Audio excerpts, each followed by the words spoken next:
All right, let's do it live on a first Friday edition of Cleveland Browns Daily. I am merely Bo. He is the great Z. Second day of mandatory minicamp is in the books. You were there. Tell me everything that you saw. Go. I did not see Amari Cooper. You did not see Amari Cooper. For the second straight day. That was expected, right? That was expected. Jerry Jeudy continues to be on the side and was not a participant. So those are things I did not see. I'll be honest with you. I did not see Deshaun Watson throw the ball today because it was his on-off. Today was his off day. He'll be back throwing it, I'm guessing, tomorrow. And then what I did see was a rather brief practice. Not a whole lot of team action. A little 7-on-7 period where you saw some nice balls. Jordan Hicks had a nice interception off of Jameis Winston. You got a huge ball to Landers, who's the big 6'4" guy from Arkansas, from Tyler Huntley. But it was a little bit spirited. There was a lot of special teams work again. But it was quick. Again, these things are not. This is where you are, kids. This is where we are. Yeah, there's just not a whole lot to watch. Not a whole lot going on, especially on a day when Deshaun doesn't throw, because that, as we all know, that's truly what this is all about. I will say that in talking, Jerry too. I think Jerry not. I want to out see there, Jerry. Yeah, is a bummer. That's a bummer. That's a bummer, man. That's a bummer, man. Yeah, it's the dude. The dude abides. It is a bummer. Yeah, I mean, this team is pretty fully formed, especially on defense, but you don't get to see the pass rush. You don't get to see. So we're not. This is very much a little bit of a mini passing camp. And that's all that it is. Do we know what Jerry's dealing with? I don't believe that we do. Everybody keeps calling it, in parentheses, minor injury. So right. I don't know, and clearly that means that they don't want anybody to know. So I don't know. Yeah. I haven't asked. I haven't said, hey, what's really going on here? Yeah, the Amari thing, once that happens day one, you assume that that's happening the whole mandatory. This is the time when the players that want new contracts or want contracts amended, this is the time where this is your first opportunity to protest. Yep. So that's what you'll see. The big opportunity to protest will come in camp if this is something that bleeds into camp. That's when you will see like a major, that would be a much more robust protest. Correct. So I did not expect to see Jerry today. I don't expect to see him tomorrow. I'm sorry, Amari. Jerry, though, that's one that you're kind of curious to see. But again, with all of it, it's our problem. Not theirs. Correct. And the reason it's our problem is because we just want to see something interesting because we know what this team is, and we know that there's nothing that we're going to see over the last 3 weeks of OTAs and this week in minicamp really means a damn thing by the time you get to September. It doesn't. What matters for this team is September, October, November, December, January, hopefully into February. Yes. That's what matters. Yes. So this stuff is get healthy, get right. When Watson doesn't throw, there's not a whole lot out there to pay attention to. Like I hope that the good stuff we're hearing on Cedric Tillman continues to be how we're going. I mean, that's natural. You hope that Deonta Foreman and I know you love Pierre Strong and Jerome Ford, but you hope that you see flashes from those guys going forward and those type of things. But the defense is fully formed, and so there's nothing really to see there. There's not even. I mean, it's a rotational defensive tackle position that's up for grabs, kind of. Yes, that's it. Yeah. That's it. That honestly might even be on the whole roster for the rotational defensive tackle and running back. Everything else is kind of locked, right? Sam linebacker. It feels like that's Fields. Yeah. Don't you think? Or maybe it could be Fields. Could be who knows? Yeah. So that's like a little when open. you're in like a base. Yeah. Yeah, that's a little bit open, which we're not going to be in much. No. Yeah, how the defensive tackle rotation works is going to be another one. The third tight end. Look at that though. Like I think is up for grabs. And could be filled ultimately by somebody not here right now. Yeah.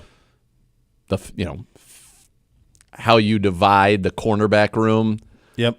With Tony Brown, Hardy, Khalif Halasi, Miles Harden that you just drafted for basically 2 spots. Yep.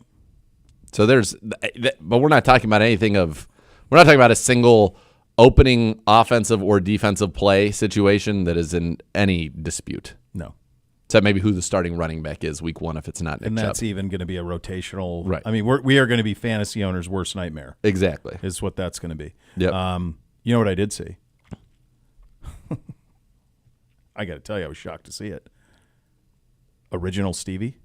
Original Stevie was out there. Esteban is in the building. Esteban's in the building. I'm prancing in here trying to find a place to park. Photog. He's photogging. We're teaming with individuals. Yep. And who do I see peacocking out but Stevie? Yep.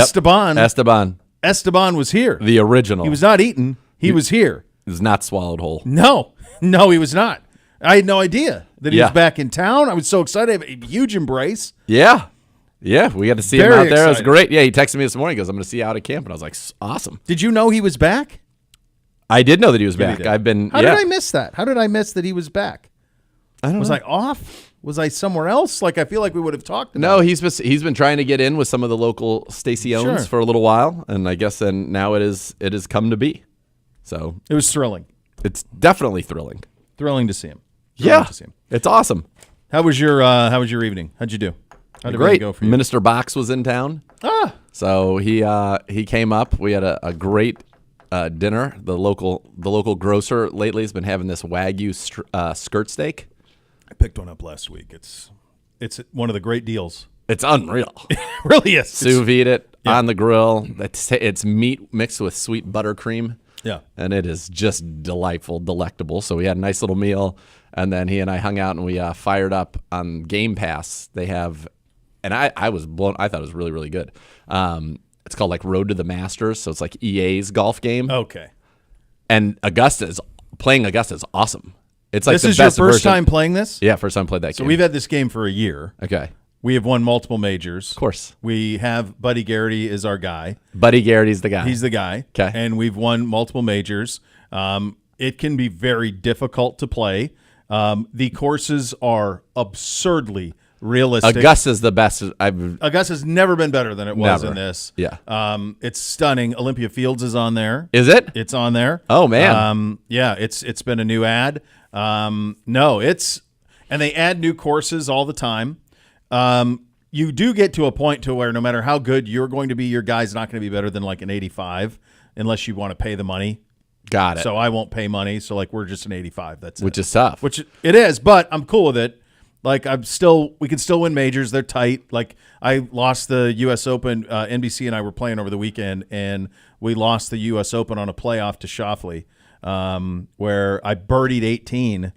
And it's at Pinehurst. I birdied 18 at Pinehurst. It was tough. Like I think my 4-day score was 6 under, which is honestly what it could be like down there. And in a playoff, he beat me, so didn't take home the major. You're gonna love, dude. It's unbelievable. Yeah, no, it's so much fun. We should get an online round together. Yeah, we can do that. I can do that. Yeah, it's fun. So we were playing. Beatbox was playing as Scheffler. Yeah. So Jack's a 99. Jack was a new ad to the game. He wasn't in it originally, but he's a new ad. Yeah. Scheffler's a 92, but he may as well be a 98. Like his game compared to everybody else's game it's totally different. Appropriate. He hits the ball so much farther than anybody else. DeChambeau's up there. DeChambeau for distance. DeChambeau's got like I didn't use DeChambeau. 7-degree driver. So that's what Scheffler has. And he hits it. It's a rocket ship. So we played. It's funny when we saw you on. Yeah. So I played a 9-hole match with NBC last night, Skins, and he was DeChambeau and I was Brooks, and so we saw. I was like, is he playing this? And then I think you were. We were. So we played Troon. He was being Scheffler and I was Dustin Johnson, but Dustin Johnson's he's not good. No, he's not. No. Scheffler's everything is gold. Like he can bomb it, and then he can also his approaches are sick. Yeah. Which I guess Scotty Scheffler is. So I lost one down twice with Dustin Johnson, and I was like, all right, I got to try something else. So I tried Cantlay. Cantlay's can't hit within 30 yards of Scheffler. So he's hitting. It's not right. So Beatbox said next time we play, he's like, we should both be Scheffler, and you just be a different color Scheffler, and or different if shirt. if you go to DeChambeau versus Koepka, that's even. It's pretty even. Like Spieth's pretty good on it, although I don't know if he still is. Rory's not on it. No. It goes Tiger's like not on it. Like the 91s. And both those guys were on the covers, by the way. Shoffley and Cantlay are like the 91s, and right. it's like Finau's a 90, Dustin Johnson's a 90. The live guys they're like 87s. Yeah. But they're good. Like they all hit it. Yeah. Like Brooks and Bryson both hit bombs. That's fun. It's a fun game. It's really they good. got a ton of cool courses on there. It's really good. Yeah. I liked it. Beatbox, Minister Boxes, he's going to go dial it up. So you mentioned Buddy Garrity. I've heard that he was a hero and deserves adulation. So what did he do? I imagine he took out a snake. That was my first guess. 2:37 in the morning, I hear a voracious bark coming from the basement. So the way that our house is set up, his living quarters are in the walkout portion of the walkout basement. Our bedroom is directly above it. So my wife's like, God, can you get him to shut up? And I'm like, yeah. So then, but you waited for it to stop because you give a couple of barks and then that's it. But it was not. And it was if you have a dog, you know that there are several type of barks. Yeah. And there's one that's DEFCON 1. Yep. Panic, Dad. Yep. We got problems. We got big problems. There's something here. Something's here. It ain't right. You're not going to like it. I'm here to help. That's the setup. Yeah. Right? Yeah. So I look out the window, and because, again, our window looks right down on where the walkout walks out. I look down. So he's indoors? He's indoors. Okay. Yeah, he's indoors. Looking out through He's looking out glass. through glass doors. Yep. Is what he's seeing. And smelling, I'm sure. And I look down, and sure enough, there are intruders. Multiple. Skunks? Intruders. Multiple intruders. So I go, all right, let's go handle the situation here. Like, I got to go give him a hand. So I go down, I get in, and when I come down the stairs, I see across the basement, I can see him, and he's on all fours, ready to attack. Like, hair is up. I don't like it, Dad. This is a problem. We got to handle it. And I see the masked intruders on the other side of the door. They're standing there. Multiple intruders. Now, as I start to get closer to Buddy Garrett, I like masked intruders as my clue. I see them in the darkness, and they have yet to see me. So I have a light switch that I flick that flicks the outdoor lights on, and then it illuminates. I flick it. There's as many as 6 or 7, as no fewer than 3 intruders. I get over, and he's ready. Let's get him. We got him. So these are not skunks, because otherwise you would not be letting him out. Smart kid. So I open the door to have high-speed pursuit. You may be wondering, would Buddy Garrett want to help in the pursuit?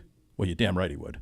Yeah. He's not fearful of the fire. He lives for this. He's ready to get in. Ace of Hootie lives for He can't wait. Hunt. He can't wait. So when I flip the lights and open the door, the intruders scramble. They're gone. My guy, I open the door. He is bat out of hell, chasing them off the property to his electrical line, into the woods. All the intruders. Zero hyperbole. One of these raccoons was as big as a watermelon. We had some the biggest huge ones that damn lived under raccoon our I've back. ever seen in my life. He had some buddies with him. Yeah. I'd never seen this from them. They had a supply chain that went from our door across the property into the woods.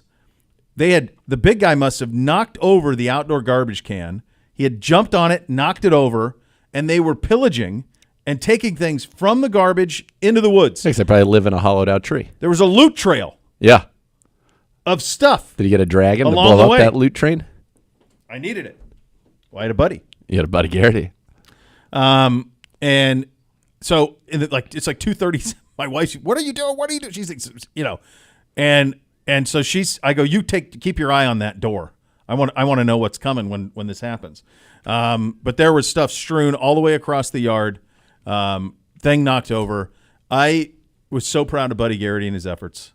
He was the hero that the house needed. We were under attack. Yeah. And he thwarted the attack. He sounded the alarm. He was like the Night's Watch. That's right.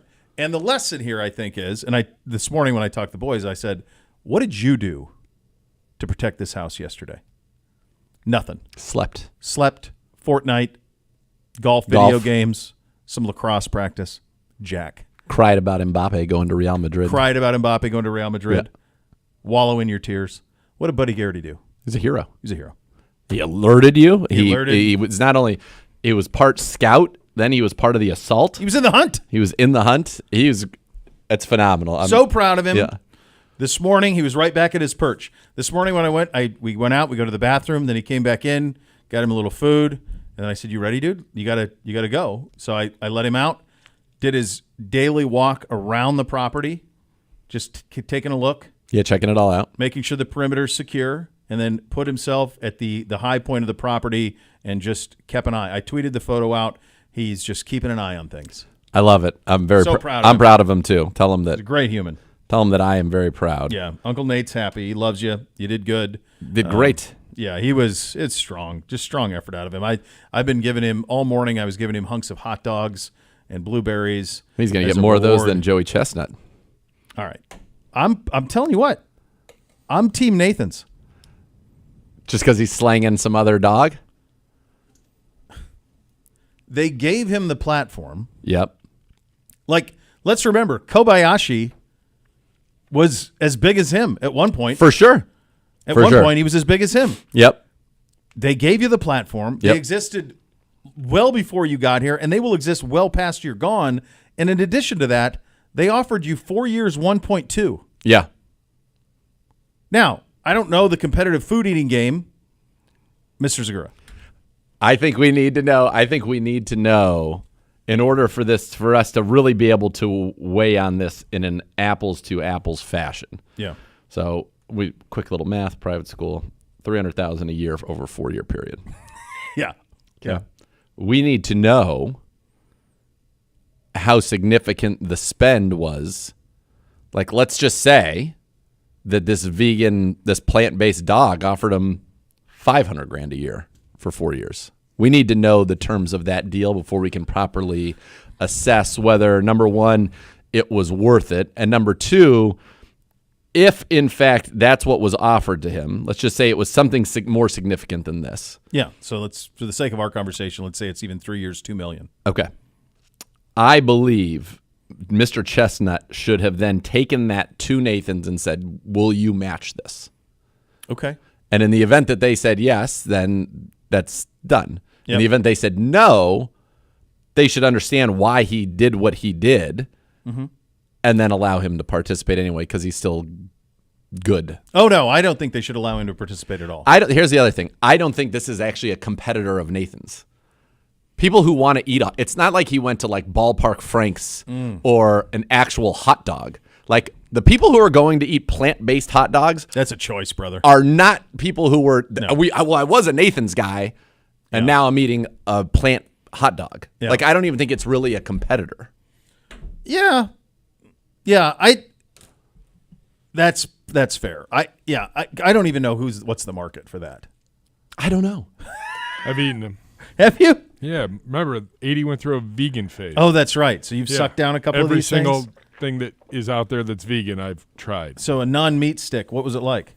That's fine. I mean, it's not one of those things that it doesn't cook well on the grill. No. And You in the gotta micro, boil it, you right? better watch it real quick. I'm like, I think I'm just going to boil this. Right. Yep. Yeah. So Then you had was dog fine. water. Yeah. Lots of ketchup, some relish. Yeah. Then you really just defended the condiments more so than what's in it. And a lot of bread. Yeah. Yeah. I think All right. that's very solid analysis out of you in terms of wanting to know what the give back was on the dog company and can we make this work. Then I just think it's such a niche. Like, But he is. We would also argue that without them, he's nothing, and without him, they are still something. again, social media is not the real world. Yeah, no, it's not. But there does seem to be a great, and from people that would be social media like leaders in this type of a discussion, Barstool, for example, they're lamenting the fact that there will be no Joey Chestnut. Yeah, but I think I'm devastated. You're still going to watch. Gibby's it. devastated. People will watch. If I it watch doesn't- it. It's not going to matter. People are going to My watch. buddies went a couple of years ago. I think it's great. I'm angry that I never went. Yeah, I think it's great. I think that people will watch it, and my hunch is this will all work out almost like a WWE shoot, and then It's next like 4th year of they'll July do it again. at noon. What else are you doing? I think they come back Nothing. together next Celebrating my birth. year. The birth of you, the birth of a nation. Yeah, and the you birth of should a Nathan. celebrate by watching the hot dog eating contest. Yeah, I'm guessing that they said, "Hey, dude, because I know he's done other things. He did pierogies. He does all sorts of stuff. He goes So, all over the country. Yeah, they have made him a commodity, and they were. I don't know that the hot dog eating contest is any a bigger deal with him than it was without him. It was a big deal with Kobayashi. We all knew that guy. Yeah, but you had. What was the Could big you one name- when they went head to head? Can you name anybody that does this other than Kobayashi or Joey Chestnut? I don't know the answer to this, but I would also say I don't know that this was something that was televised all the time on ESPN 25 years ago. Yeah. No, I'm saying if were we made aware of it? I'm saying in last year's contest, can you name one person other than Joey Chestnut? No, of course not. Right. But I wouldn't have been able to know him until he did this, until he beat Kobayashi. For sure.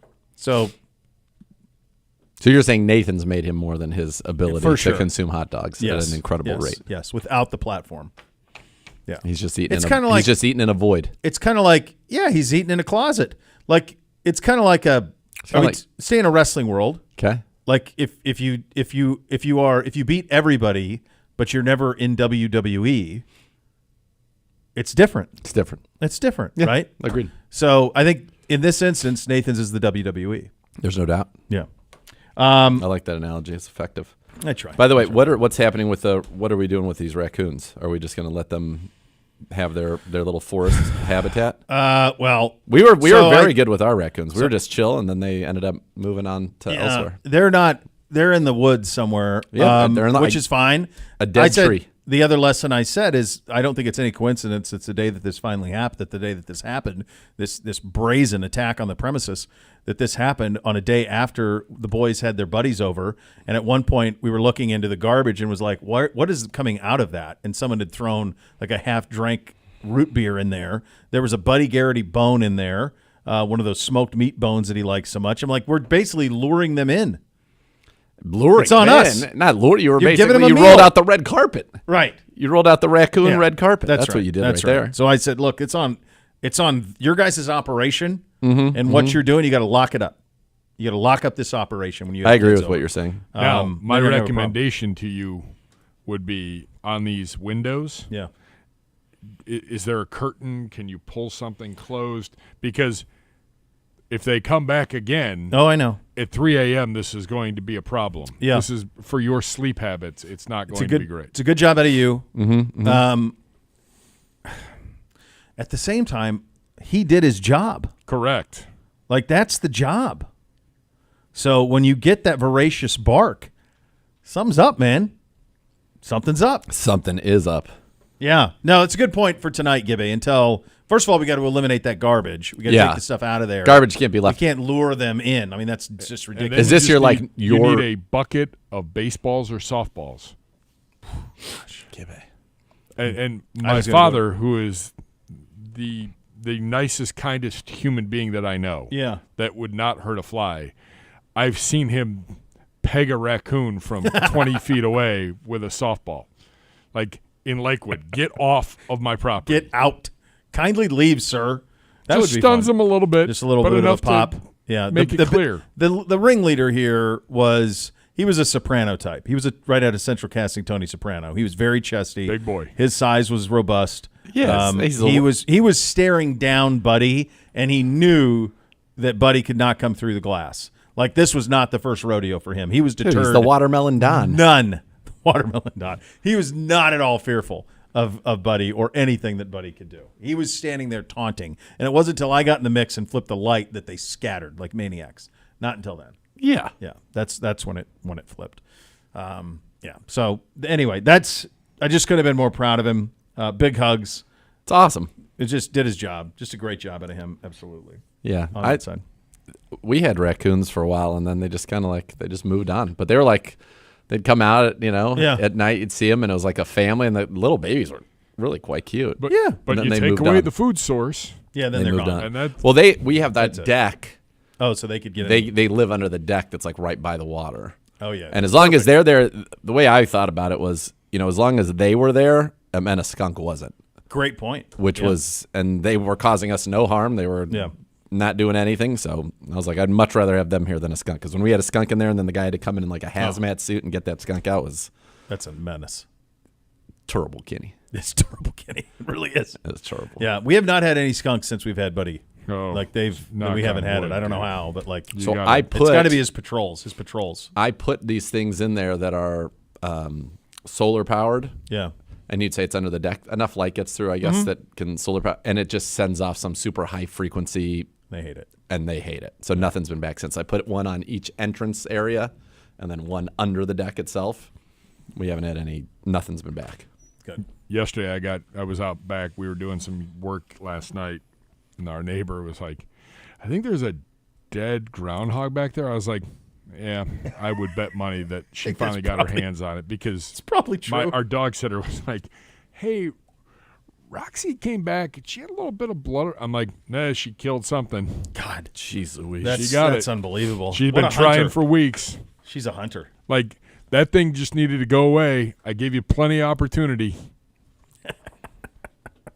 We will also acknowledge the passing of Jerry West this morning, age 86. Mr. Clutch, the logo, Zeke from Cabin Creek, all of it. One of the most important players in NBA history, probably the greatest executive in NBA history. I think he's in the Hall of Fame 3 different ways. I think he's in the Hall of Fame, or maybe even more. Might even actually be 4. I know he's in as a player. He's in as an executive. I think he's in as part of an Olympic team. He's in there a bunch of ways. He is probably the greatest example of a professional athlete making his entire life of excellent in a sport. Yes. I mean, he was a spectacular player and then became a spectacular executive. Notoriously someone who was absurdly competitive and pressure and all of those things, to the point that when he finally did the acquisition of Shaq and Kobe, and it took a few years before that manifested in a championship, I remember they would show video of him like standing in a hallway once the game was decided. Like, you couldn't watch the game in the arena. You would watch it on a television screen in the back because he could not take the pressure of it all. Yeah. You know, and he was the architect of the Showtime Lakers, one of the architects of the Showtime Lakers, and then also the Warriors. I mean, he was a consultant with the Warriors teams that Bob Myers put together with Steph and Clay and all of that. He was in Memphis, actually, when they were pretty competitive with Marc Gasol and Zach Randolph, like that whole group. He kind of put them on the map a little bit too. He was famously sitting there as the Cavaliers. He was one pick from getting LeBron James. When he was an executive with Memphis, he was sitting there, and had they won the draft lottery, their pick was number 1 protected. Yeah. If they didn't get it, it went to Detroit, and they were one pick away from LeBron James being a Memphis Grizzly. And he was sitting there, and I thought, well, you did get Shaq and Kobe and Magic and all the rest of it. I mean, did he draft Conley in Memphis? Yeah, I believe that's true. I think that he was one that stood on the table for him. Yeah, it was. Yeah, and it was. Yeah, and he did the. I'm pretty sure he was the one who did the Pau Gasol trade to the Lakers, which obviously benefited the Lakers immediately, but also benefited Memphis long term. Like, they were pretty stable from that point going forward. And of course, when you go to the Greenbrier, as you will again in the fall, you go to Jerry West Steakhouse, and they have what I thought is one of the coolest things I've ever seen on a menu, Dr. Z. They used to. I don't not think anymore. Yeah. No, it's not on last time, but I did get one of them, and I have one, which was he had his own like Jerry West California cab that was at the steakhouse, and you got a signed bottle. Mm-hmm. They were and numbered. I still have it, numbered, signed, lists all of his accolades. So, yeah, Jerry West and the Browns actually, Greenbrier, obviously a huge tie there, and I'm sure the state of West Virginia is in mourning today, and rightfully so. But I don't know if you remember this, when we were out in L.A., he came and spoke to the team last year. Right. Yeah, my buddy Novak was with them. That's right. So he came and spoke to this team less than a year ago when we were in L.A. at UCLA, and certainly there was no indication that this was in the offing. So very sad. That's the only time I've ever even gotten to meet him. I mean, that's cool. You got to. I mean, I'd say hi to him. An all-timer. Yeah. Yeah. Oh, that's right. I remember you were out there, and you were like, "You're not going to believe it was just here." Jerry West. Jerry West was here. Yeah. Yeah. Yeah. He was all time. And I know that he's the logo, period. Like, say less. You saw Jordan's statement about it. No. Rest in peace logo. That they're one of his great friends in the game, that they shared many conversation. Initially, I would have loved to have played against him, but in the end, I realized I would rather have played with him, that we viewed some of these things similarly. Kobe and him were kind of kindred spirits for that reason as well, just the never-ending competitiveness that was part of it. And I'm bummed for him in the sense that a lot of people in the modern era, their exposure to Jerry West is going to be through the lens of that. Yeah. I don't remember what it was called. Showtime or Winning Time. To be Showtime, yeah. Winning Time. And he obviously was very dissatisfied with his characterization.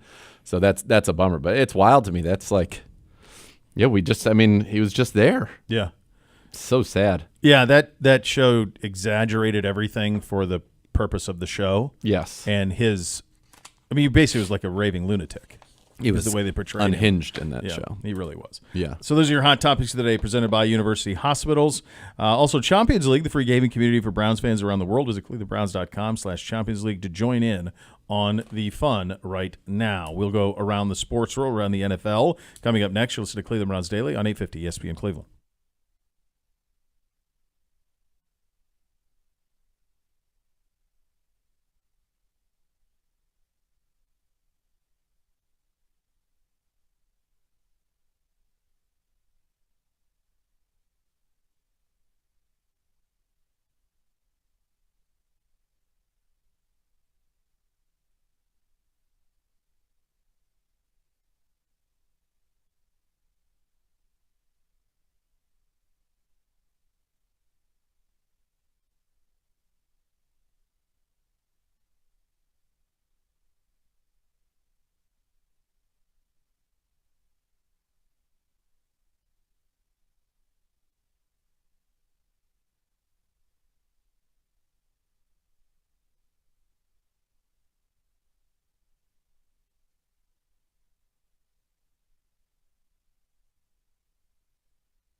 Billy Joel, Ron Stewart, they're together for the first time ever. September 13th. It's at our stadium. The tickets are on sale now. You can visit clevelandbrownstadium.com/Billy and Rod 2024. Billy and Rod 2024. Question, Bo. How often are they doing this? How often are they getting together? Once. Just one time. And Where? this is it? Ask where. I dare you. Where are they doing it? Only here. Only at Cleveland Browns Stadium. And only on September 13th. And Jim Donovan will be there. Jim Donovan will be there. So, feels like by the way, that's now where you want to be. Now that it's known that he's no longer doing the local news, that's because a Friday in football season is a tough off. Yeah. Even for the great Jim Donovan, multiple-time Hall of Famer. But at the same time, like, now he's freewheeling. He's like Nelly Furtado, free as a bird. That's right. Great song. Had to take her to an ER once. Of course you did. Of course you took her to an ER. Nelly Furtado? What did she do? Are you at liberty of saying? I was at Q, and she was doing like this acoustic 5-song set. That album came out. Mm-hmm. and we were at the Bertram Inn in Aurora, and she had some kind of like asthma attack. Ooh. And I was like, hey, I have asthma. I have an inhaler. Would you like one? Yep. She's like, actually, yeah. Do you have a rescue? And then I was like, yeah. She's like, can you take me to the ER? I'm like, yeah. I'll take you wherever you want to go. Nelly. That's fantastic. Took Nelly to Furtado to the ER. Then That's a fantastic. drove her around for the rest of the weekend. She was great. Signed a bunch of stuff for me. It's just in our basement. I find she's one of those ones where she had Sweetheart. such a no doubt, such a sweet voice. Yeah. But is there another song, or is it just that one? No, there's a couple. A couple other hits that I would know. Yep. Yeah, she's got, I would say 3 or 4. I think that's Because there's a couple in that era where they would have like these bangers, just and then absolute like I remember heat. like a Vanessa Carlton, I think. Oh, yeah. had one. Great piano player. Yeah. And Oh, I yeah. remember her like on the back of the truck with the piano. I can't think of the name of that song, but like that went nuts. yeah. There were a couple There's others. a Paula somebody. There was. Yes, there was. I think she had a She may have done the inappropriate song. I think she did the Dawson's Creek. It was a one, bad right? name Paula song. Cole. Paula Cole. That's Oh, right. yeah. Yeah, this is right in Didn't your have, wheelhouse. didn't have a great experience. Not a great Paula Cole She was experience. not a fan of me. Oh, geez, Really? sad. Yep. Why would you not? Why be? not? Well, she wasn't a fan of men. In general. And I said, Men I'm just out. trying to make your life easier. Oh, she was in "Say It Right." Yeah, "Say It Right" Yeah. was a good good Nelly Furtado song. yeah, Trying to see her Nelly, top. great rapper. Yeah. And she got into a little bit more of that after that. And Okay. Oh, first man, she's a little man eater. She's "Say yep, It Right." That's it. Okay. And "Promiscuous Girl," right? Promiscuous Girl. Yeah. Yeah. They had some Yeah, bangers. she had some. She Yeah, put out that's some nice. hits. It's a good run. Canadian. Yeah. Yeah. There you go. Paula Vanessa Cole. Carlton. She's Who the else? Dawson's Creek one. She sang that song. The intro to that. Who sings the song? I don't want to wait. Oh man, who sings the song I'm thinking of? That's like the she was a one hitter. I feel like the B word.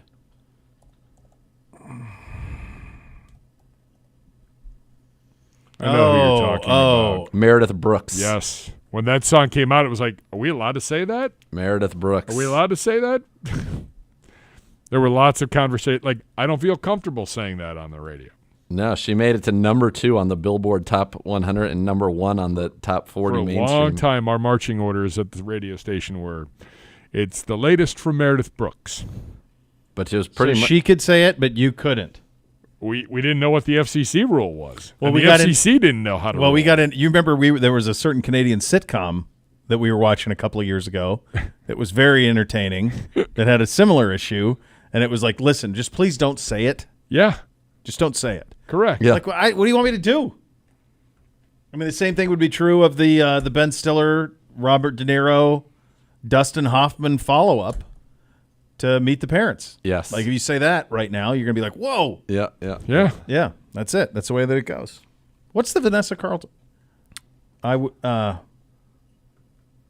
Vanessa. It was a banger. It was Oh yes. Yeah. I'd walk walk 1,000 miles. What's the name of Yeah, that song? 1,000 miles. Is it 1,000 miles? Is that the name of the song? Yeah, 1,000 miles. Later known as other tracks from Rents were Yeah. interlude. Later known as Natalie 1,000 Merchant miles. was another one. Wow, jeez. Merchant's come on. a heater. Merchant Come was on. jeez. Flamethrower. Yeah. Fiona Apple. That Yeah, music there's- video came out. Yep, that's just What is? Are we putting together the Lilith Fair lineup? kind of is. Might By as the well way, put Liz Fair in there. I There's was- Liz Fair in there. I had to work that sun up to sundown. Did you really? That was my Paula Cole. I had to put her on a golf cart and drive her through things. And Apparently, you didn't do a good job of Do you it. know, Paula Cole, not a fan. I've seen. That's a the one blemish on time. Paula Cole, the really. one time I went to see David Letterman, which is not live, was taped at the Ed Sullivan at around 5 o'clock in the afternoon, and I know because you performed on it. I'm pretty sure that it was The Rock and Liz Fair was the guest. Really? Wow. Yeah, but The Rock was like he wasn't much at that point, but that he was the first guest, and then Liz Fair was the second guest. Liz And that Fair it. was pretty great. Yes, she was. Yeah, she was. All right. Do we have this later? I don't want to step on this if we do. What are you looking for? What can I No, help we're you set. We're set. Aaron Rodgers, mandatory minicamp. He's out all week. Diana Rossini has a story today that says he's out all week. The Jets are aware of it. I'm paraphrasing, but eventually it says something to the effect of like, there's someplace else he'd rather be, or something like that. So he's been at all the OTAs. He's choosing not to be at this. Is it a bigger story if they handle it the way they're handling it, or if they handle it and just say, Aaron's not here, he's excused? That's what the first thing I said this morning when I came in. Because he said they're on the Salah said today that we're on the same page. Yeah, just say he's not here. We knew about it. Yesterday when he said unexcused. And it's excused. I don't like that tone. Just say that. Yeah, I also think we're almost to the point now where they need to take away the mandatory. It's such a farce. Yes. Such a farce. I mean, you saw what Jamar Chase did this morning? No, what did he do? So he's there. So he's refusing to practice. He put on his cleats, and he goes through, like, the warm-up. But as soon as that's over, he takes his cleats off and puts his sneakers back on, and then he just sits there. So the bigger story in New York is not Aaron Rodgers. It's Hassan Reddick, who has basically decided that he's not doing anything since he's been traded for by the Jets, which is wild. But yeah, so he doesn't want to play for the Jets? Apparently not. Or did he want a new contract? I have no idea. He's not involved. All Salah had to say was anything. All Salah had to say was, we knew it was happening. He's been here for all the OTAs. These are for people who don't understand. These are just OTAs that we call mandatory minicamp. Right. And he's been here for 10 of them. Yeah. He's fine. We're fine. We'll see him when we come back for training camp. Yep. I just don't, there's no point to even say anything like that's unexcused or he has something that's more important to him. You just don't say. Right. When you say that, like that, he's something that's more important to him. Then it initially, what's the next thing that you think of? What? So this is from The Athletic. Aaron Rodgers skips all of Jets minicamps. Here's what it means. More than 100, blah, blah, blah. Skip practice this week for a trip. It was something he planned long before these practices and something he'd alerted Salah to ahead of time.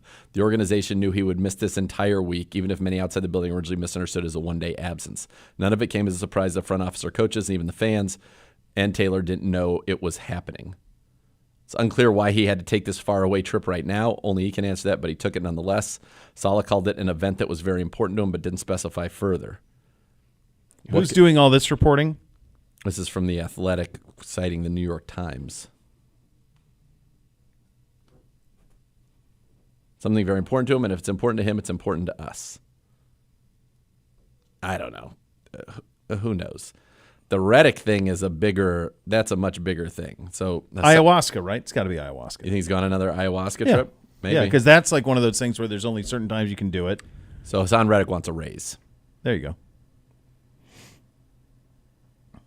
I would say you're under contract, sir, and we'll see you when we see you. Well, then what I would say is if they're going to do that, then the fine, as we said yesterday, needs to be 10% of salary. Like if it's truly mandatory, then make it hurt. Otherwise, get rid of the mandatory and just call it the last 3 days of OTAs. Because if it's just OTAs, then nobody cares if Rodgers is there or not. Of course. It's not even a story. It's not a story. Doesn't make any difference. Same thing with Amari here. Like it wouldn't matter. It's OTAs. Who cares? Fine. And in all fairness, I mean, today's practice was the equivalent of an OTA. It was an hour. Was it an hour? No. It was short, we were done at 12:10. We didn't start till 11:15. It was short. It was very short today. If you're into the whole brevity thing. Which I am. Yeah. Jim Harbaugh spoke on Justin Herbert's athleticism, saying, quote, he could play tight end here. He could play edge rusher here. Yeah, I believe that. He's 6'6", 235. Sure. Same. He can do a lot of things. He's an unbelievable athlete. Yeah. And he is, yes, he is 6'6", 235. We've seen him run. He's a stud. Yeah. To me, he's a stud. There's a little bit of disrespect for him out there because of, and it's funny, like I don't view it this way at all because I view that who has coached him as being wildly incompetent. Yep. That when he gets competent coaching, first of all, he was great individually. They just didn't win, but it had very little to do with him. Yep. In my view. Agree. So I think he'll do really well this year. Incredible. I could see him having a big time year for them. I love the guy. I'm a big Justin Herbert fan. Lots to like. Modes was on him. Had a horrible from coach. Oregon days. Modes was on him in Modes Oregon. was like, trade the farm, get Justin Herbert. He did. Yeah. I remember that. He loved him. Yeah. Yeah, that's true. And his daughter was at Oregon at the time. What can't Modes do? I'll wait. Short list. By the way, have you seen him recently? No, I haven't seen him in a minute. Jacked out of his mind. Oh, well, there you go. So you can add that to the list of Add things. that to your list of accomplishments. Josh Allen's been tweaking his throwing motion this offseason. He told our pros I wouldn't call it a complete overhaul of my throwing motion, but definitely some things to work on and clean up. It's just like changing your swing in golf. As long as you're trusting it, keep working on it each and every day. Results will come. I think that's a great analogy. Is that a red flag for you or no? No, I think he's trying to do something to tighten it up, be a little more consistent probably, and maybe throwing with precision or to certain areas of the field is my guess. So, no, I would say, he's coming off 66.5% completions last year. He's had last 4 years, 69.2, 63.3, 63.3, 66.5. Yards per attempt, 7.2 for his career, 7.9, 6.8, 7.6, 7.4. Yeah, I mean, I think he's doing fine. My only concern is when you reach a certain age, how much tinkering do you really want to do? Golfers tinker with their stuff. That's why I thought it was a good analogy. The only thing that Tiger redid his swing when he was dominant. Here's the only thing that would give me pause is the mental. I'm always about the mental side of it. So it's like in his head, does he think there's a problem that there isn't, and will he create a bigger problem by doing? That's great question. That's a fair question. It's the mental part of it that I worry about always with these guys. Anthony Richardson on the Club 520 podcast, quote, "Playing in the NFL is easier than college." My answer to that would be, you haven't played in the NFL, sir. Yeah. Do we have? Did he play in college? Not much. What's the context for that? I don't know. My guess is his life's easier because he's just about football. Yeah, you're just doing football. And these, it's funny. You talk to a lot of these guys. When you're a pro, you're on your own. You've got to put in the work. It's on you, man. It's on you. It is not. You're not being handheld around and guided everywhere you need to be. So I think that's maybe that's what he means. I think that's an interesting quote in isolation. I think if he had said the level of competition is lower in the NFL than college, that'd be ridiculous. I just think maybe he means the whole life, and it's all you have to do. Everybody you're with is a professional as well. Yeah. I would like some context on that. All right, there you go. Coming up next, Joe Burrow with some very plain speaking down in Cincinnati. We will get to that, among other things, coming up next. Listen to Cleveland Browns Daily on 850 ESPN Cleveland.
All right, Bo here for my team at Renew Home Exteriors. It's time to update the exterior of your home. You're tired of that same old siding. We know that you are. Composite not only outshines vinyl, but it comes in 20 vibrant, maintenance-free colors to suit your style. Imagine a stunning exterior without the hassle. That's what you're going to get. This month when you buy a whole house of siding for Renew, you're going to receive 100 feet of new gutters for free. That's right. You get them. Renew your home. Renew Home Exteriors. Composite clad siding. Renew Home Exteriors. Superior products. Superior service. Visit my friends at RenewEstimate.com for more. This is the quote from Joe Burrow yesterday down in Cincinnati. Okay. Whenever the injuries start to stack up, your football mortality kind of comes into the back of your mind. So that's definitely something I've thought about and something I've had to fight through. I play a lot of Joe Burrow in the morning. Yeah. And typically his answers to questions are between 9 and 11 seconds. Yesterday, there were several that were 35 to 45 seconds. He was incredibly introspective. He spoke about the challenges of the wrist and trying to rehab that. He spoke about rushing back to play the opener here, which is quite frankly what it looked like a year ago. And I think that he is feeling a great deal of kind of how hard all of this is. He's played 4 NFL seasons. He's missed 2, the vast majority of 2 with injury. Yep. Has not finished 2 seasons with catastrophic injury. He had a catastrophic injury in college as well. So this is a guy who has been through a lot and mentally, I think, is a little frayed. We even saw him about a month ago talking about how he was putting on weight to take more hits. And I felt like, boy, I would maybe change the way you play if I'm you. I would do the old Peyton Manning. The defensive end Myles Garrett goes unblocked, just drop, man. Later. Do the Brady thing. Yep. You just throw it at the feet of a running back. Just plunk it, and we'll see you live another day. So when you use words like football mortality, right? That's an attention getter. Yeah. Is there any sense that he would ever, like Andrew Luck, just be like, well, I'm not doing this anymore? You know, I haven't spoken to him since he was at Ohio State. So it's been I have no clue, like, just what's in his mind. It's been a long time ago. But what got Luck? The injuries. Yeah. It's exhausting. 100%. It's a mental, brutal road. Yes. It's solo. You're by yourself. It is lonely. It's grueling. It's hard. Right? Yeah. And here's the other thing. By any measure, Joe Burrow has met any expectation of being a number 1 overall pick. Took your team to the Super Bowl. Yes. Won an AFC championship, took a team to a Super Bowl. Played in another AFC championship game. Like, you get drafted number 1 overall, that's it. That's it. Yep. You know? You're exactly right. You've done it. So, no, I don't know. It caught my attention, to say the least, because I'd never heard him talk like that. When you use words like that, football mortality means that you are thinking about the end of your football career. Mm-hmm. That's it. I don't know really what to make that, but it is certainly it's an attention getter. Yes. There's also for them. There's the reality of like they are not the team they were 2 years ago. Correct. You know they're going to lose Higgins after this year. They've already lost Bates, so that's the other part of it. Is this will be their last year, even sort of like the team they were in the Super Bowl, and then they're going to change dramatically. Based on not being able to keep all these guys. Well, that's what happens. Good teams. That's what is so humbling about what Mahomes has done. They've won 2 Super Bowls during that period. Like, can't pay Tyreek Hill. We'll try to draft some receivers to get better, and they've won 2 Super Bowls. And didn't even really work. No, did not. And they became much more of a defensive running team, and he played when he needed to make big plays. He did. Yeah. No, that's it. All right, Gibby, with this. This is from the state of Illinois. Illinois High School Association announced a 35-second shot clock will require boys and girls varsity by 26-27. Illinois now the 28th state to mandate a shot clock. Ohio has not. Should they? Yes, they should. Of course they should. There should absolutely be a 35-second shot clock. The Ohio Athletic Association, they've got to get up with the times.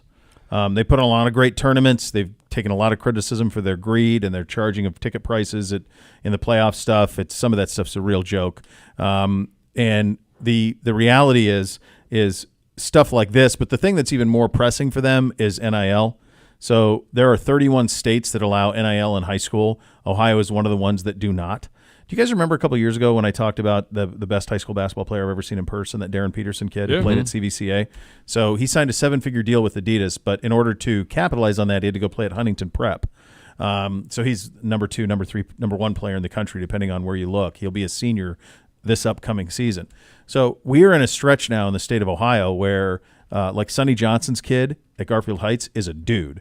There's a kid named Jerry Easter out of Toledo who had to transfer to Indiana to get NIL. He is a dude. There are some incredible high school basketball talent in the state after a string of it being pretty down, quite honestly. And those guys are going to go play elsewhere. Yeah. Because if we don't, and it sucks because like Darren Peterson should have the LeBron experience. He should have, whether it's CVCA or Hoban or whatever, like he should, whatever school he wants, he should have been able to try to win an Ohio high school state championship. Yeah. And he didn't because the downside of it was you'd have to turn down $1 million, which nobody at 16 does. Yeah. So correct. And any parent out there that says, well, he shouldn't have taken the money, would you do that with your kid? Somebody walked up to your kid, and I don't care what they do, basketball, science, music, whatever, said, I'm going to give you $1 million to do this. Oh, no, I want to keep my high school integrity. Go to hell. Yeah, no, you're not. No, you're not saying that. No. In fact, I'm surprised because Ohio has this kid named Tavian St. Clair, who's he's a number 1 or number 2 high school quarterback in the country. He's from Bell Fountain. Okay. Which is hard to even make sense of that this happened because there's not a laundry list of guys coming from there. And I'm surprised that like IMG or one of them hasn't gobbled him up and done an NIL down there. High school football was a little harder, but like we got to get with the times. Yeah. Got to keep our talent here. And who cares? It's not your money. It's not going to affect your bottom line. By the way, it's not like there's not recruiting in this state. Who wins the state championships? The private schools. Right. They're not all Catholic. Right. You know what I mean? There's no way they all are. All right. You're going to go one-on-one with the Chief.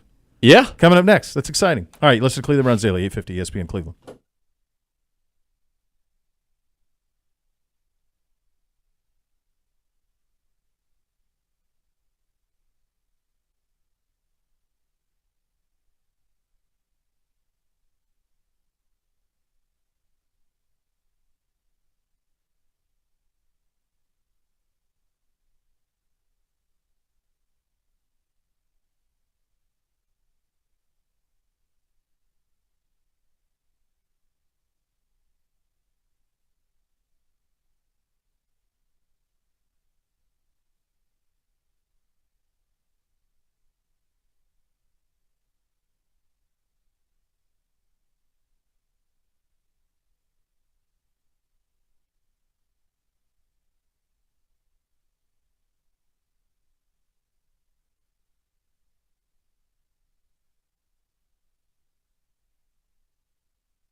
Welcome back to Cleveland Browns Daily, brought to you by Ballybet, a sports betting partner of your Cleveland Browns. Couldn't be happier. I mean, the guy's, quite frankly, the friend of the show on this roster, the Chief, David Njoku. What's going on, man? Good to see you. Good to see you, too. All good?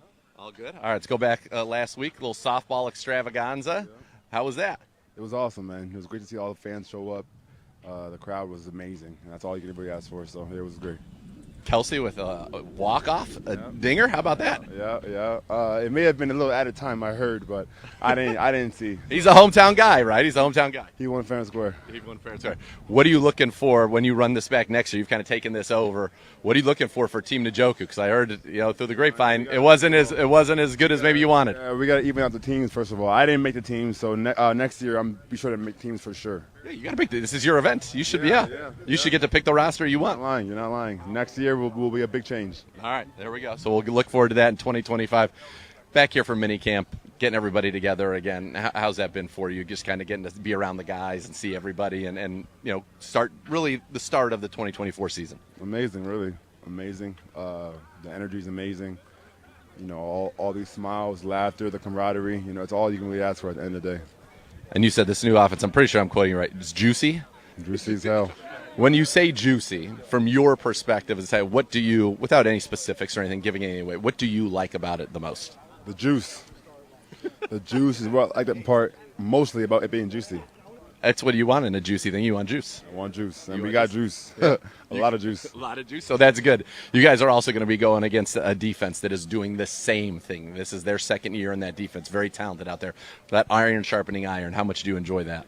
Of course. It's amazing. Especially with it being the same playbook. They don't have to learn too much. It's not too much of, brain work. It's more so just, instinct and playing ball.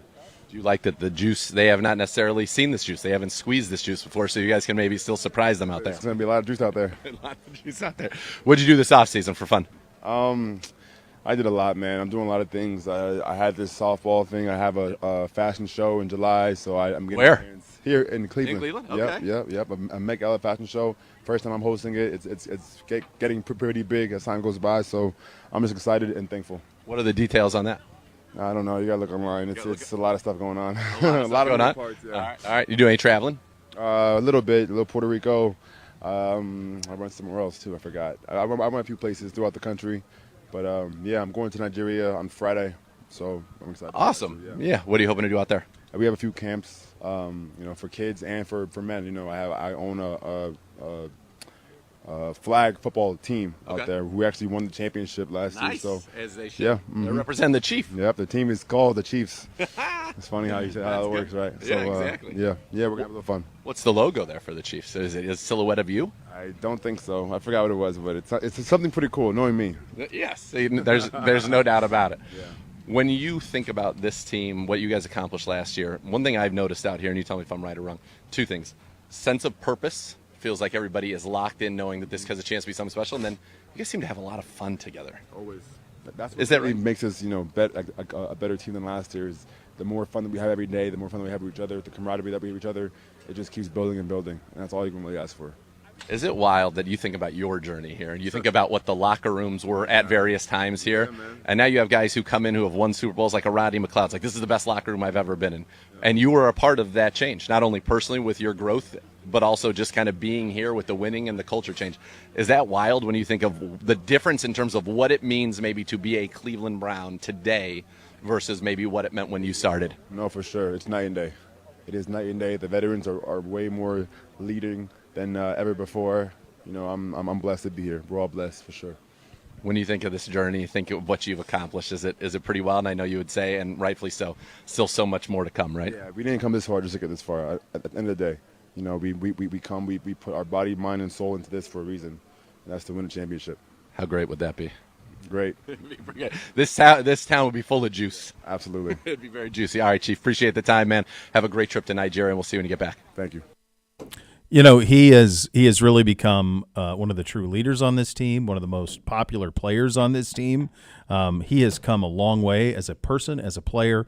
We've been around him since he was drafted. What is a realistic season for him next year statistically? Last year he was, for perspective, 81, 882, and 6. Yeah, I think he could.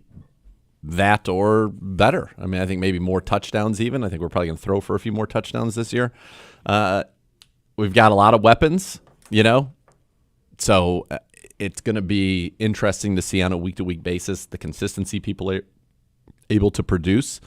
But, I mean, I think he's a star, and I think that he works very hard on his body, works very hard on his craft. He is a leader of this team, a consummate teammate. You heard him talking about it there.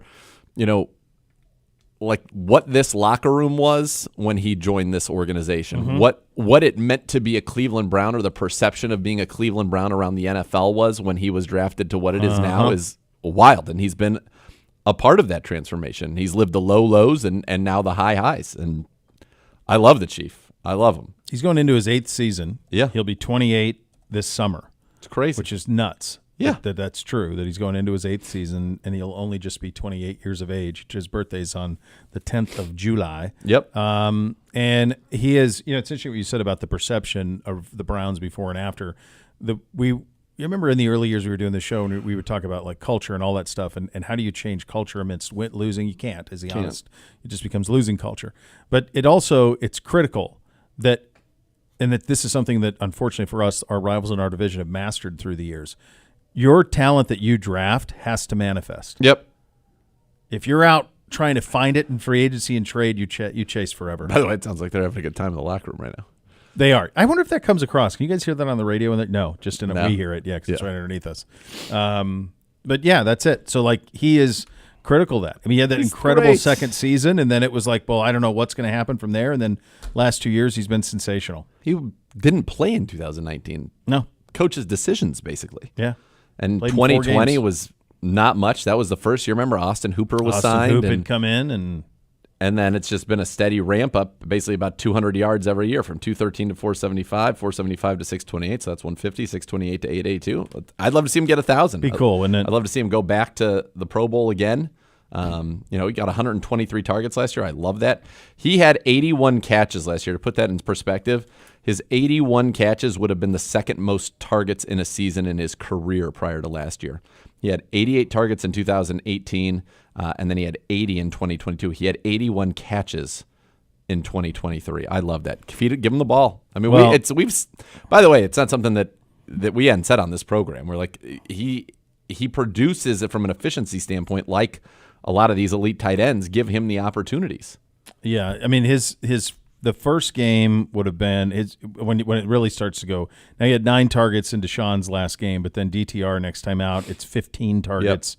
Yep. And then when Flacco gets in, it's nuts. I mean, it's 8, 14, 9, 8, 11. Like Flacco just loved him. Loved him. He just ate a lot. Yep. 10 catches, 104 against Chicago in one we had to have. 6 for 134 against the Jets in the clincher. He was 7 for 93. That was a game with Noah Amari. Yeah. And then you lost Elijah. Correct. Yeah, but you could count on him, and he was sensational. Great in the Jacksonville game, 6 for 91 and 2 scores. Yeah, and big time. 4 of his touchdowns. He basically had a stretch where he had 4 straight games to close out the season where he had at least a touchdown or 90 or more yards, and he had 90 or more in 3 of those 4 200-yard games. I mean, the only one he didn't is the blowout of Houston. That was the only one that he didn't. And he had 6 for 44. He still scored. Right. Still scored. No, he's a dude. Absolutely a dude. There's a dude playing golf right now. We'll do a little U.S. Open preview for you coming up next. You'll listen to Cleveland Browns Daily, 850 ESPN Cleveland.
Get your Cleveland Browns single game tickets right now. All the great matchups at Cleveland Browns Stadium. Visit clevelandbrownsstadium.com/tickets. 440-891-5050 to purchase today. U.S. Open starts tomorrow at Pinehurst, number 2. You ought to play. Get on the check it out. Check it out. Because I can't believe how well they captured the difficulty of Augusta and some of the shots. Well, the putting is crazy. Where you're like, this is nuts. Yeah. Because you can putt it right off. Some holes you can't even hold the ball on the green. It doesn't really even matter what you do. It's gone. Yeah, there's some of those shelves that they have. You hit them and they're gone. Gone. And so, this is – I was thinking about this. Is Pinehurst – and Dixon to be able to answer this for us. Pinehurst feels to me, like in my mind's eye anyway, the first one of the big ones that was we're going to go back to what this was designed to be 100 years ago. Yeah. Because they did this – I want to say it was Keimer won a U.S. Open here the last time it was at Pinehurst. I think I have that right. And it looked completely different than when Payne Stewart won. Totally. Because when Payne Stewart won, it was grass all the way to trees. Yep. And then they put in all of that side sand bunkering with the bushes and all that stuff. This thing looks totally different than it did when you saw Pinehurst 30 years ago. Totally. And now all of them have done this. I mean, we saw this at Congressional. We saw it with, my club's not of this nature, but this is happening here. I know they did it at Scioto, down in Columbus, where they took out all sorts of trees and went back to their normal routing. Their bunker framing now looks the way that it looked when they designed it 100 years ago. The one they had the PGA last year, was it? Is that Olympia Fields, or that's the one you played? No, Olympia Fields is in Chicago. The one in New York that they played last year for the U.S. Open or the PGA, they had done that. L.A. had done that. LACC is totally like that. They did that. So now this is one of those ones where they're all back to how they were designed 100 years ago. To me, in my mind's eye, Pinehurst was the first. So here it says, this is from PGAtour.com. Pinehurst number 2 of the 1999 and 2005 U.S. Opens is no longer. In the run-up to the 2014 Open, Bill Corr and Ben Crenshaw undertook a meticulous restoration of Pinehurst number 2. The country club here is new. All these courses are trying to go back to what they originally were. They brought back a scruffier, tawnier look, feel, and playability that Pinehurst had before becoming lush, soft, and green in the 70s. In the absence of Ross's own design plans, they had to rely upon photographic evidence and the occasional map, like the one showing the old single line of steel irrigation pipe. That unlocked the key to the restored irrigation plan, which entailed reducing the number of sprinklers in use from 1,100 to 450. The fairways became defined by the reach of the sprinklers. The areas outside of their spray returned to nature, featuring the sandy soil and native plants of the region. Tree management and the removal of 20 acres of Bermuda grass rough, 20 acres. 20 acres of grass they took out. Led to widened fairways and extensive areas of sandy wiregrass, native areas lining the holes. This led to a greater uncertainty and sometimes stiffer penalties after wayward drives. Since 2014, the native wiregrass areas have filled in, producing even more hazardous unpredictability. Competitors at this year's U.S. Open will see more wiregrass around the landing areas than a decade ago, and additional growth of local plants adding even more penalty for those who miss the fairway. The greens have also been converted from bent grass to champion ultra-dwarf Bermuda grass, a species more tolerant of the warm weather. So Pinehurst number 2 doesn't look like your standard lush resort layout. It now sports a classic sandhill look because it is not overseeded in winter and looks semi-dormant, frittery at the edges in season, and is firm and fast year-round. Scorecard yardage of 7,550 yards, so it will likely play shorter because of the firm conditions, allowing extensive rollout of tee shots that hit the fairway. It'll play shorter than it did a quarter century ago relative to today's technology. Yeah, so a ton of them have done this. And it's, the look, it's a strange thing because forever championship golf at the PGA or U.S. Open was these giant tree-lined courses. And its fairways were huge rough. Huge rough. And now, this thing looks cool. But I can't – they had a video of Tiger sitting in that wiregrass with his ball in there. You cannot advance it. In fact, he was telling a story this week that the local caddies down there, when people go play it, because Pinehurst is one you can play. It's a public course. It's expensive, but you can play it. They'll say, the caddies will say, if you hit it there, just take a drop. You're not picking it. You can't hit it out of there. It's impossible. So you basically have to hit every fairway? You have to hit, pretty much. Well, or if you end up in a sandy area, you can advance it. But if you hit it into one of those bushes, it's done. Gone. It's done. It eats it. I don't know. I'm mixed on it. I'm mixed on it.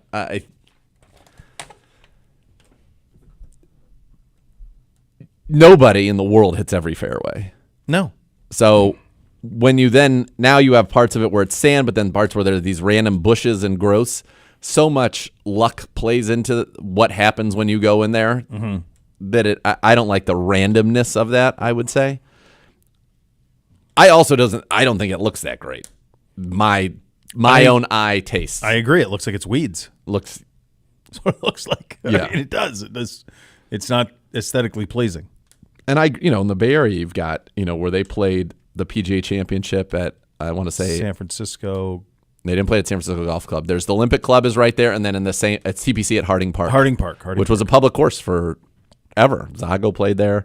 Is it still or not? Yeah. I think now it's a TPC, but I still think it is. You can play there. Yeah, because there's Lake Merced Country Club, California Club, and then, not California Club, San Francisco Golf Club and Olympic are all kind of like within, you probably hit a ball from one course to the other across various bodies of water. But I'm used to like the tree. I like tree line. I don't like all these courses, and I'll even say it at Walden where I played. They took out so many trees, and it is firmer than it's ever been. Yep, that part of it Fairways is cool and healthier, fun. for sure. Yeah, but it made the course, in my opinion, so much easier. And some of the holes that were really hard, which is where I'd actually have an advantage because I could hit. It just makes it. Golf's not supposed to be super easy. Yeah. It's supposed to be fair, and that's kind of where I get in with this is like, if this guy, I'm looking at a picture right now from behind green number 5, you could miss the green long and right, and if you are, it's like bush, channel, bush, channel, bush, channel. So basically, if your ball ends up in the channel of sand, you're going to have a shot back to the green. If it ends up in the bush, you're not, and that's not skill-based. That's much more random just with how it all goes. I don't know. I like golf courses that look green, but I also love the look of like a St. Andrews, which is so natural and not green and is awesome. You know what I noticed when I've played these ones, and ours has become that now. There was a quiet privacy to a tree-lined fairway that you would hit the ball, and there was just you in the hole, and that was it. Yeah. And now you can see across a whole golf course. There's PPC people everywhere now. Everywhere. The way that it is. Well, so it's a totally different feel. I keep telling the boys, I'm like, I don't know if I love it. I certainly can acknowledge that the course it's healthier. Like it's not as soggy. It drains. The greens are incredible. Like the fairways are great.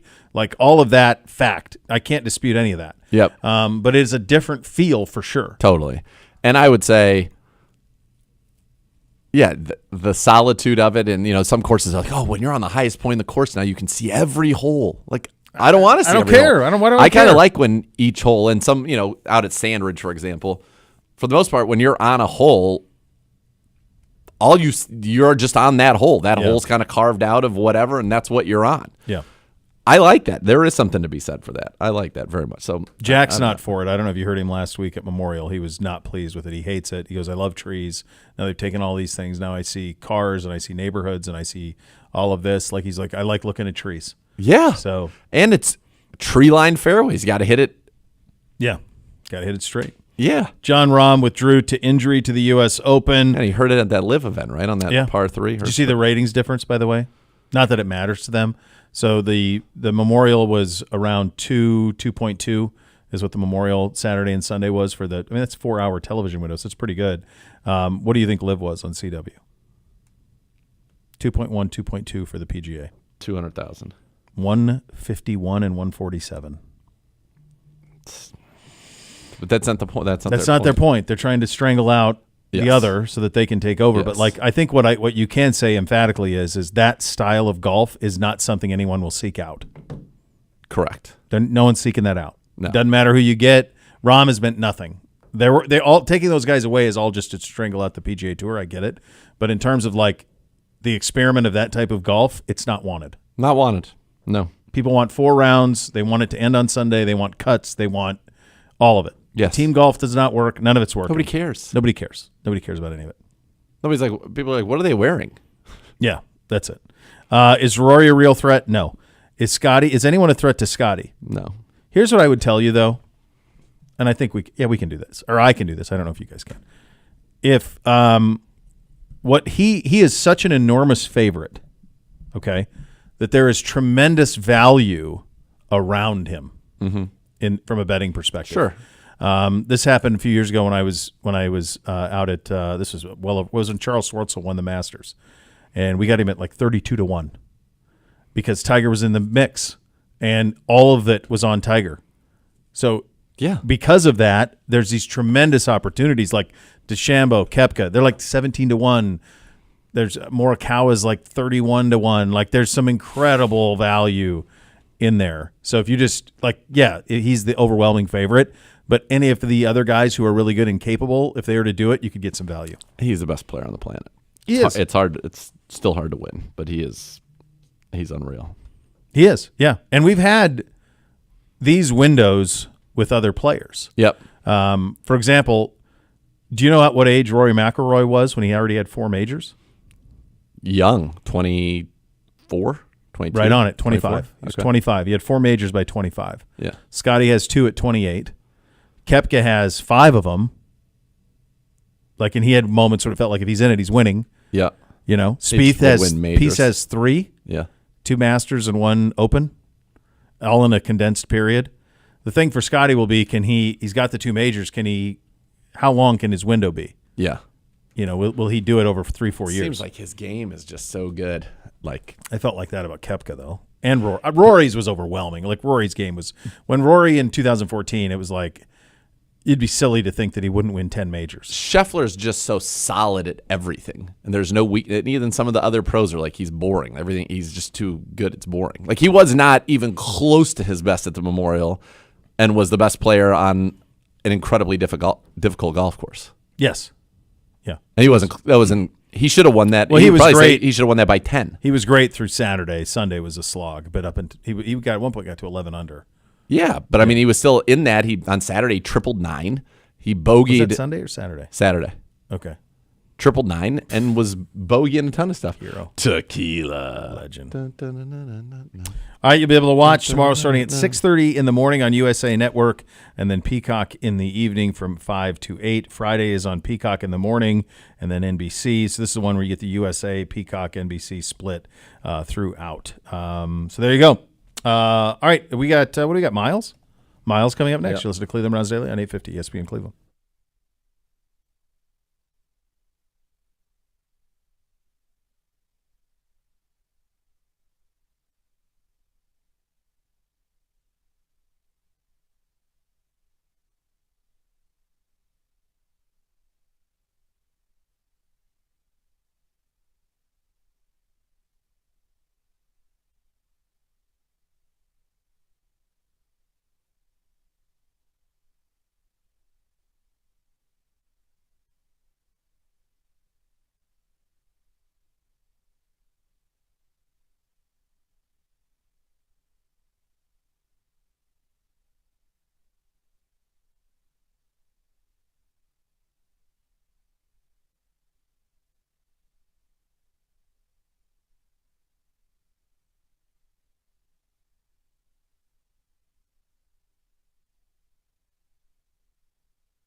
All right, welcome back into Cleveland Browns Daily. We're brought to you by Bally Bet, sports betting partner of your Cleveland Browns, now live in Ohio on 850 ESPN Cleveland. Now let's head to the podium, presented by Vivid Seats, official fan experience partner of your Cleveland Browns, a guy you may have heard of, Myles Garrett. So Myles, you're down. Kickoff roll? Am I going to be a part of it? Yeah. If need be. I'm in the meetings, so when my name is called, I'll be out there. What could you provide on that? Whatever we need. I'll return it. I'll go down there and smack something. It's wherever they place me. Being in the meetings and seeing everything and you guys practicing it, like how much of an exciting play is this going to be now for fans and for everyone to watch? It's definitely going to be a game changer more often than not. Definitely more often than recent years. So everybody's going to be on their P's and Q's, and there are going to be some different strategies you see throughout the season with different teams, but it's going to be a lot more exciting, and fans are really going to get a kick out of it. So Myles, as the reigning NFL Defensive Player of the Year, we used to always ask you about your goals, and that was always one of them. Now you head into a season, and you are the NFL Defensive Player of the Year. So what do you how do you build on that, and what do you sort of do this year? What are your hopes and dreams? God willing, can have build on the success that we had last year, but have everyone be healthy and go win the Super Bowl. That's where my eyes are only. Denzel and Chief were talking about how it just doesn't feel that long ago that you guys were the young guys on this team. How fast has that time moved, and how much? Still a young guy on this team. Changed? Yeah, you think? Still a young guy on this team. Not the younger guy, but still a young guy on this team. How as you quote unquote get older, how does urgency increase to chasing that ring? Same urgency. Back when I was a rookie, not the same urgency as now. The focus is just different. Understanding the moment. And understanding the guys we have in this room, taking all that in and taking it into account, and realizing that we have a special opportunity more than any other year, and it's kept continuing to build and continue to stack, and that's helped improve my focus and increase the leadership that we have around each room and the building. So guys are really building together and starting to really get it and lock in. How have you changed over the last 7 years? Have we changed? You. Oh, have I changed? Yeah. Have I changed? Grew my hair, cut my hair. Got a wristband now. But really, it's just the mental aspect. Physically, I always stay ready, so I don't have to get ready. I've definitely changed some things with my diet and worked with different people and have a team now around me to help improve myself physically. Try to withstand the rigors of the season and increase my endurance. But mentally, it's about always setting an example on and off the field. And that wasn't always my forte, especially vocally. And now I think that's helped become more part of the person that I am. And it took some leadership from other guys who have done it. Whether it was from this sport, this team, or from others where I could take inspiration from. They've really helped round me out as a person, as a player. The continuity you guys have in that room, from last year to this year, how much is that going to help? And how much, do you feel like I know you're a big basketball guy. They talk about playing with a superstar, playing with a guy like Jordan or LeBron or something. It takes time to adjust to, play with them. Do you feel like it's going to benefit each other, that they have that experience playing with you, and you have that experience playing with them? All love to those guys, and I'm not saying that any of them have this problem, but at least for me, I try to be as selfless as possible, have no ego, and go to guys and give my 2 cents and also receive the information they're giving back to me. Their thoughts and their ideas and how they can improve, and I can improve myself as a player. Everyone's different, and what they need to get better on and off the field. It's different for every single person. And though we have a lot of consistency, we have a couple of new guys, which we feel like can make some plays, and gonna help them and try to develop them in this culture as much as we can. But I don't think there'll be any drop off or them having to really catch in stride. I think a lot of guys really get it and understand the kind of urgency that we're playing with and that we're practicing with, and we'll get along very quickly. And that consistency helps build a culture in which we've been wanting to build for a while now, but it also builds that hunger, because it's the same group of guys, most of the same group of guys, and we all want it, even worse than last year. Considering all the energy that you guys expended and everything you went through last year just to get back to the playoffs, only to have the wild card game go the way it went, how much does that stick and burn within you and the rest of your teammates? I mean, I can't say how much it sticks with them currently, but it's definitely at the forefront of my mind always. That's the last taste of football that we all had, and I plan to make that apparent to everyone, and continue to keep it as motivation for myself. We stepped out, we didn't get the job done. We didn't execute, and we fell short of our goals. And regardless of the injuries and anything else that transpired, we fell short and we didn't complete the mission. So we have to lock back in. We have to circle the wagons and figure out how we can get better. And first thing we can do is get out here and know exactly what to do in every situation. Be perfect in your P's and Q's. Myles, along those lines, you've fulfilled some personal goals now. When will you feel satisfied that your career has been what you wanted it to be? Never. It'll never be enough. And I might feel a little bit of satisfaction once we win one for Cleveland, but then there's always the next year. Not going to stop until the body tells me it's time to hang them up. Until I stop having fun, until I stop loving this game and wanting to be in here with my teammates. So all that fades, I'm going to be in here and give my all, and just trying to do my best to improve this team. There are a lot of great players and Hall of Famers who never win one. How important is it to your legacy that you do win one? Don't care. Don't care about legacy. I want it for the city. I want it for those guys in there. My legacy, it'll speak for itself. That once it's said and done. But I want it for those guys because they deserve it. They go out there every single day and earn it by working hard, by putting in the time, getting up early, leaving late, and it takes those kind of leaders every single day to really see that what we're doing is special, and we want to show that we can sustain this for an entire year and build something special here. Myles, your new position coach, fifth one that you've had in 8 years, he said the other day that he expects a lot more out of you, and he said he believes that you expect the same thing. So what would that look like if you were? More of everything. Just more. More leadership, more plays, being more vocal, being more inspired, whatever I can do. Being more attentive. Allowing a room for guys to be themselves. We want more personality. We want more culture. There's so much more we can build on, because we left so many plays out there, myself included, and so he's looking at that, seeing that we could have been not only all time on defense but all time up front, and we have the guys to do it. Now it's just about doing more. So Myles, playing off of that, you talk about the continuity up front and then the new guys. How much better can that D-line be this year? A whole lot.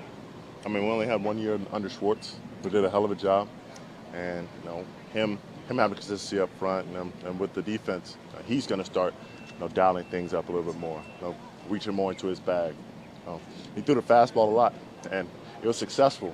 But now, being able to change it up a little bit, it's really going to throw teams for a loop. And we're looking forward to really getting after guys and making the plays that some of us miss, and some of the plays that we miss. Myles, you take on so many double teams, triple teams. We see this every single game. And it's so physically taxing and demanding that sometimes, and maybe I'm wrong about this, but sometimes by the time you get into the last quarter of the season, start to wear on you a little bit, and maybe you don't finish quite as strong as you would like to. Again, I could be wrong about that, but is that something is that a focus for you this year to try to finish super crazy strong the same way you start, or is that not? Yeah, and you're always going to finish as strong as you start, or even stronger. And I think it's made a point of emphasis through the second half of the season to to double or to show more attention towards me, and that's when I have to dig deeper. I got to find something more in my bag, improve my fitness or my endurance so I can continue to try those different moves, to break those double teams, to slide through and to move to different positions on the front. But that's also when I'm taking up all those singles, doubles, triples. That's when my other guys come up to shine. We see a guy step up and come in the game who you wouldn't expect and make a name for themselves, and they get that spotlight. And we're looking forward to when those opportunities come. When they're doubling me. We see the rise of a player up front or a backer who's really going to make a name for himself. Myles, Alex Wright is a young guy who seemed to really take some nice steps last season, and I know you've taken on your wing a bit. What do you expect from him in year 3?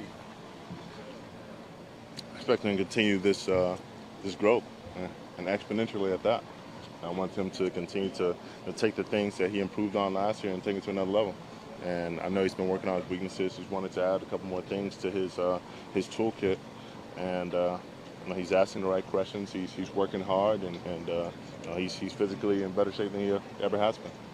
What are your thoughts on Mike Hall Jr. so far? I mean, he came in and he had some huge goals, the same way that you did as a rookie. He wants to be NFL Defensive Rookie of the Year, and just wondering what do you think of his game so far in the addition of Mike? I think he's explosive, and I think he's very attentive. Seeing how he watches the game, and he's taking notes. Every time we're sitting down, he always has his notebook, no matter where we're at.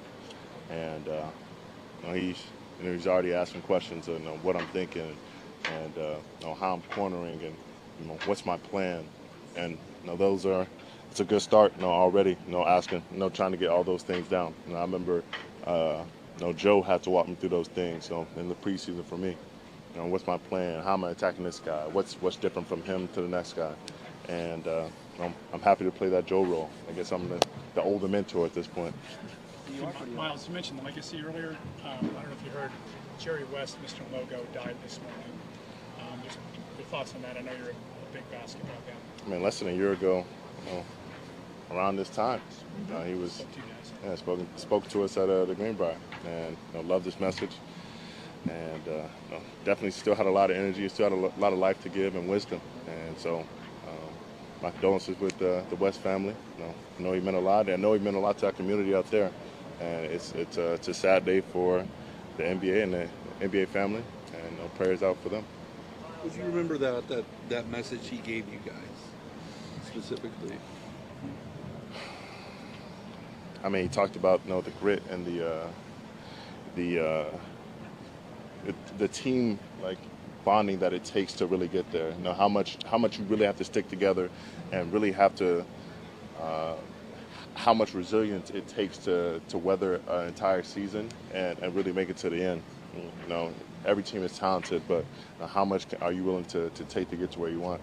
We talked a little bit about being paid more and a little about ownership, but we'll skip that part. You guys went to the Greenbrier last year, and one of the main reasons Coach did that was so that you guys could really work on the bonding aspect and just really focus in on training camp.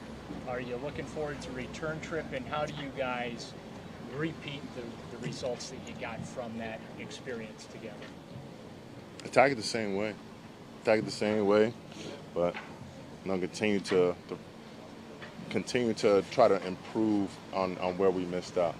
Whether it was those moments of bonding, making sure that all the guys getting out of their rooms, talking through plays, walking through plays, going to dinner, talking about the game. At that moment it's time to lock in. We're away for a reason.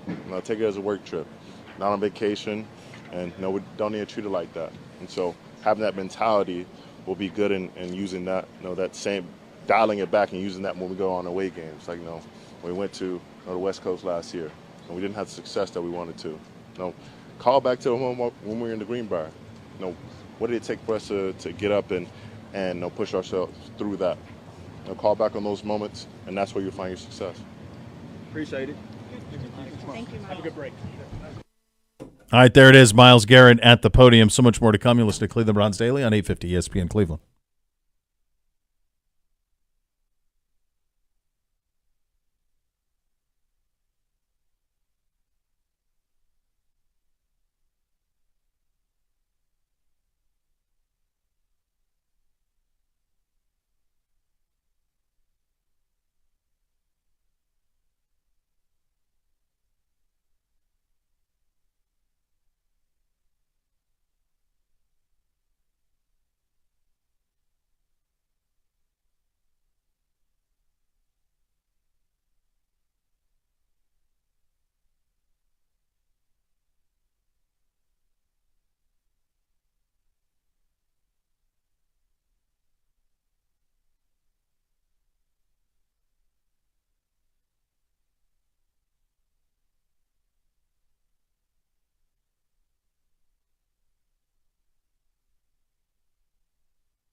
Hey, best wishes to the Cleveland Monsters tonight. Game 7 Eastern Conference Finals.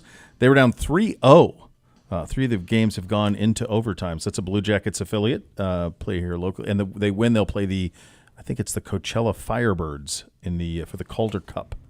I believe I have that right. Wow. The Firebirds are pretty cool. I thought they have the NHL logo. and NBA were long. Oh, yeah. Like the AHL is going to surpass the NHL. Like the festival? Yeah, Palm Springs. 1 minute. Yeah, they built the stadium there, and they're actually kind of high in demand because there's a lot of money in that area, and so people need something to do. Plus, it's cold in the winter to go, or it's hot in the winter, so it's cool to go in the rink. Yeah. So there you go. And then Game 3 of the NBA Finals tonight as well. There you go. Come on, let's go. Give Dallas. us something interesting, huh? Final day of minicamp tomorrow. So there you go. And then and I guess 30. I'm not expecting a ton, to be honest. Hopefully we can see Deshaun throw again. I think it's going to be pretty brief, and then we'll be on our way. A lot of coaches joining us in studio tomorrow. There you go. All right. Also, let's just have them in. Coach show. We'll call it Coach show. Coach show. The next level is coming up next. Thanks for listening, everybody. Cleveland Browns Daily, 850 ESPN Cleveland.